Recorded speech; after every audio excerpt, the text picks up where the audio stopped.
নমস্কার, আমি বালছেড়া ক্লাবের ফুটো বলছি। আমি বালছেড়া ক্লাবের প্রধান সদস্য বড় ফুটো বলছি। তাহলে এ বালটা কে এলো আবার? আরে ফুটো, আমি বাবু বাবু, আমাকে চিনতে পারছিস না? আমি বাবু বলছি। ধুর বড়া, বল গুপির টুপি। গুপির টুপি বললে আমরা এক্ষুনি চিনতে পেরে যাবো। বড়া, আজকে টুপিটাও পরে আসেনি। টুপিটা পরে আসলেও তো চিনতে পারতাম। হুম একটা কথা চিন্তা করছি, আজকে সবাই 7:30টার সময় একটা মিটিং আছে, এই মিটিংয়ে সবাই উপস্থিত থাকবেন, ঠিক আছে? যদি মিটিংয়ে না আসেন তাহলে আমি বড় ফুটো, আমার সঙ্গে ছোট ছোট ফুটো আর বালের সদস্য বাবু সবার ফুটো জাম করে দেবো।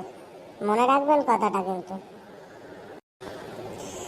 তবে সবাই আজকে 7:30টায় উপস্থিত থাকবেন, নাহলে কিন্তু বালছেলা ক্লাবের বালের সদস্যদের সবার ফুটো জাম করে দেওয়া হবে।